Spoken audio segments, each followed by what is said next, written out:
ऐसा है कि परेशानी बहुत हो रही है इंडिया के अंदर। हमें एक टुकड़ा अलग दे दिया जाए, हमें एक टुकड़ा अलग दे दिया जाए, हमें एक टुकड़ा अलग दे दिया जाए। यूपी में जब से अभियान शुरू हुआ है, बांग्लादेश घुसपैठियों की जांच हो रहा है, कागज पत्र सभी चेक किया जा रहा है। उसमें हमारे भारत के कुछ मुस्लिम लोगों ने क्या बोल रहा है कि हमें भी एक टुकड़ा दे दो। जैसे कि आज से कुछ साल पहले पाकिस्तान भारत से अलग हुआ था, उस तरह इन्हें भी एक टुकड़ा चाहिए। जैसे कि भारत के टुकड़े टुकड़े टुकड़े टुकड़े में बांट दो। अगर तुमको पाकिस्तान जाना है, बांग्लादेश जाना है तो चले जाओ। आज से कुछ साल पहले हमारे मोदी जी और योगी जी ने क्या बोला था कि जिसको भी भारत से अलग जाना है वो बोल दो, उसका पूरा भाड़ा खर्चा जितना होगा वो सभी हम तुम्हें देंगे और तुम चले जाओ।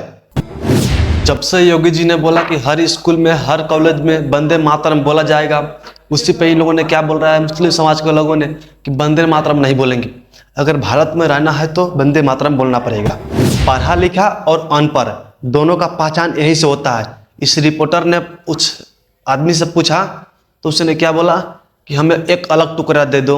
उसी पे इस भाई ने क्या मस्त जवाब दिया, पहले इस वीडियो को देख लेते हैं। मैं ये बोल रहा हूँ जय श्री राम वंदे मातरम या क्यों कहलवाया जा रहा है, वजह हो इसकी।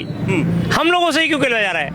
और हम लोगों को आप पर्सनल आपसे नहीं कहा गया कि आप ही बोलो, हम लोगों से, हम लोगों आप ही लोगों से। क्यों बोला जा रहा है? कहीं भी मुख्यमंत्री योगी ने ये नहीं कहा कि मुस्लिम वंदे मातरम बोले। तो फिर ये सवाल ही क्यों हो रही है? कहीं भी ये नहीं कहा गया हिंदू वंदे मातरम। ये सवाल क्यों हो रही है? उन्होंने ये कहा कि देश में सवाल फिर क्यों हो रही है, ये इसका जवाब चाहिए। इसी का तो जवाब दे रहा हूँ। उन्होंने ये कहा कि देश में हर स्कूल, हर संस्थान में 150वीं जो सरदार वल्लभ भाई पटेल थी, जिनकी इस आजादी के समय में अपना योगदान रहा, पूरी रियासतों को जोड़कर एक भारत, अखंड भारत बनाने का योगदान रहा।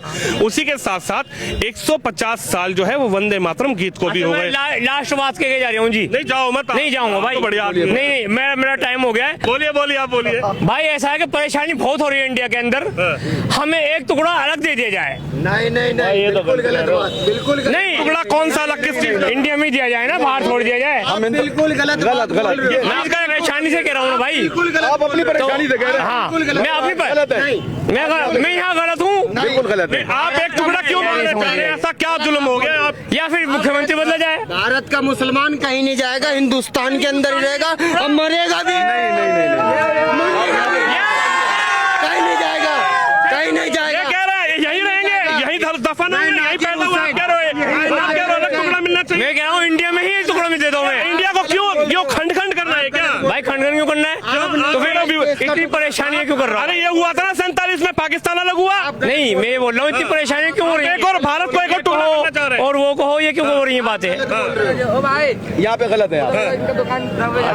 थोड़ा सा उधर चलो साइड में। मुसलमान ये कह रहे हैं एक टुकड़ा वाला। नहीं नहीं नहीं, बिल्कुल जिसने करा वो बहुत गद्दार आदमी था, गद्दार। मैं नाजिर हुसैन मैं बोल रहा हूँ कि हिंदुस्तान की सरजमीन पे पैदा हुआ और मरूंगा भी तो 2 गज जमीन में जाऊंगा, हिंदुस्तानी। ये तो अलग टुकड़ा मांग रहे हैं। वो गलत है, उनकी अपनी सोच है। आपकी अपनी मेरी अपनी सोच। वंदे मातरम को लेकर क्या सोच है आपकी? मेरी वंदे मातरम, मैं स्टूडेंट हूँ, ठीक है, मैं बिल्कुल स्टूडेंट हूँ।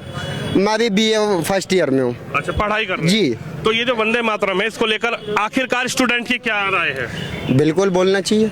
मैं बोलता आया हूँ, मैं स्कूल में भी वंदे मातरम बोला हूँ।